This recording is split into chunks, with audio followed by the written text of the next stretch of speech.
There's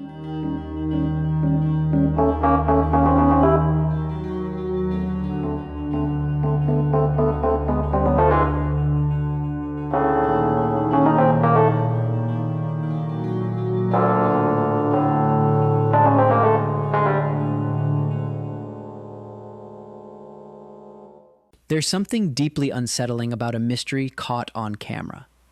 You can see her, watch her step into the elevator, press the buttons, move like someone's following her. And then she's gone. No calls, no trace, just questions. This is the story of Elisa Lam. Elisa Lam was born April 30th, 1991 in Vancouver, raised by immigrant parents from Hong Kong, Lam Ho Yi, who ran a family restaurant in Burnaby. She studied at the University of British Columbia, though by early 2013, she wasn't registered. She'd taken breaks due to her bipolar disorder and depression. Behind her smile, she struggled. Online, she blogged about feeling lost, haunted by doubt, fearing she was falling behind her peers. Friends described her as thoughtful, creative, fiercely independent. She spoke Cantonese fluently. Her blog posts discussed the pressure to succeed, the stigma of mental illness in her community, and a longing for clarity. Then, she booked a solo trip to California, part travel, part escape. Elisa arrived in LA on January 26, 2013, after traveling through San Diego.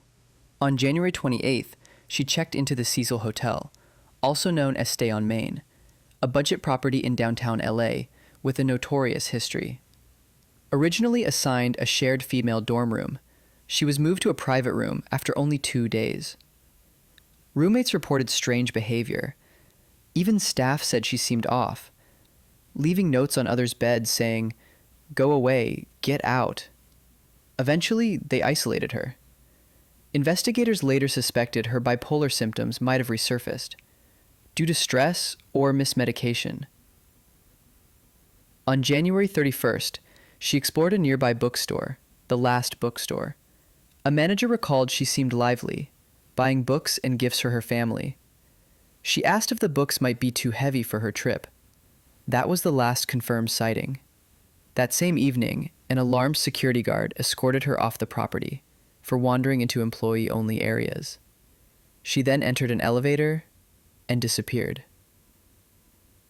2 weeks later, police released surveillance footage from the hotel elevator, the first and only video of Elisa alive.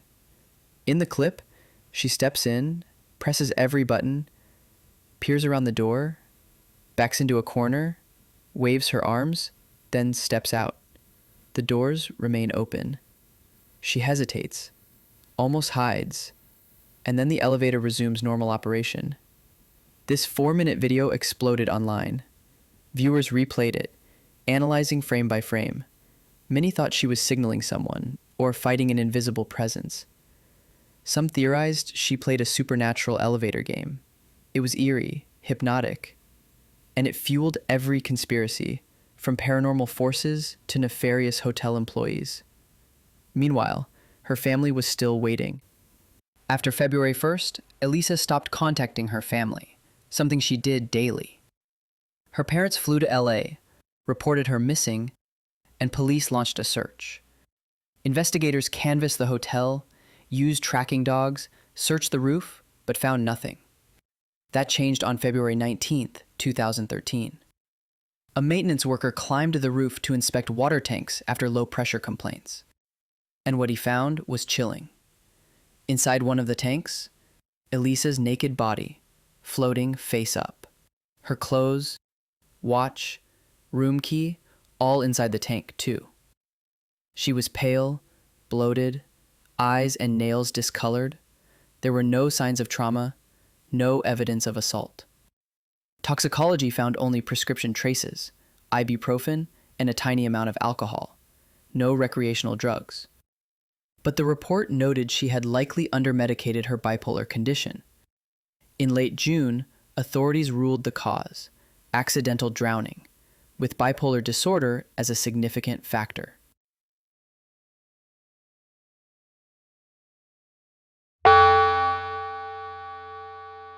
Why was Elisa in that tank, but not dressed? Why didn't anyone see her reach the rooftop?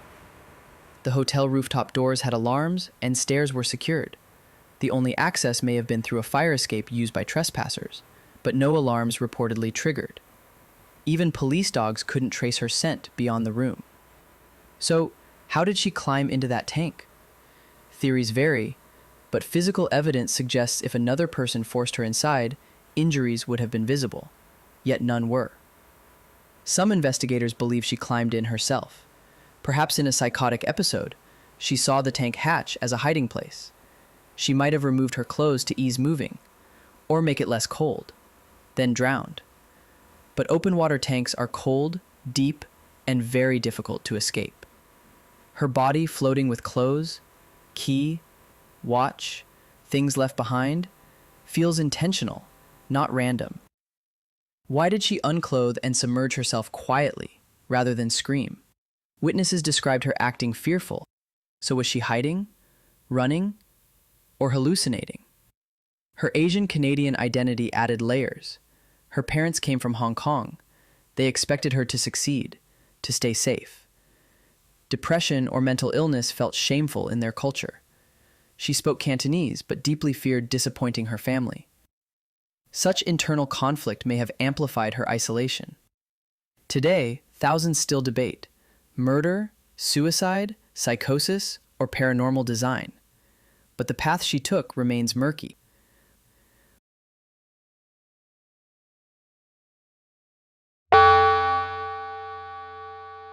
But Elisa's story isn't just about tragedy. It's about pressure.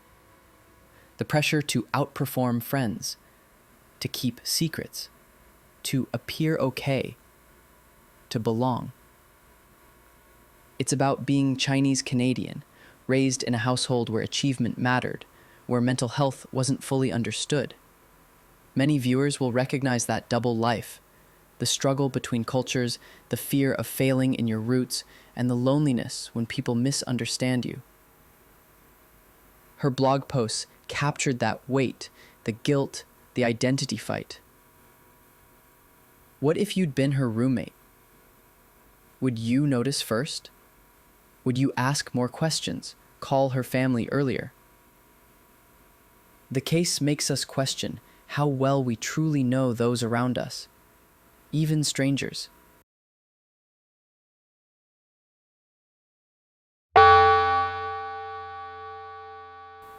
So, what actually happened to Elisa Lam? Did she climb into that water tank, alone, in a fugue state, convinced it was safe? Or did someone help or force her inside? Could it have been fear so immense that reality broke beneath her feet and she found refuge in water? We may never know, but the world will always replay that elevator footage, searching for answers, and perhaps finding more questions instead. Legally, the case is closed. In June 2013, the Los Angeles County coroner ruled Elisa's death an accidental drowning, her bipolar disorder listed as a significant factor. There was no trauma, no foul play, no signs of assault. The investigation ended. But online, the mystery never really did. Even today, thousands still debate what truly happened in those final moments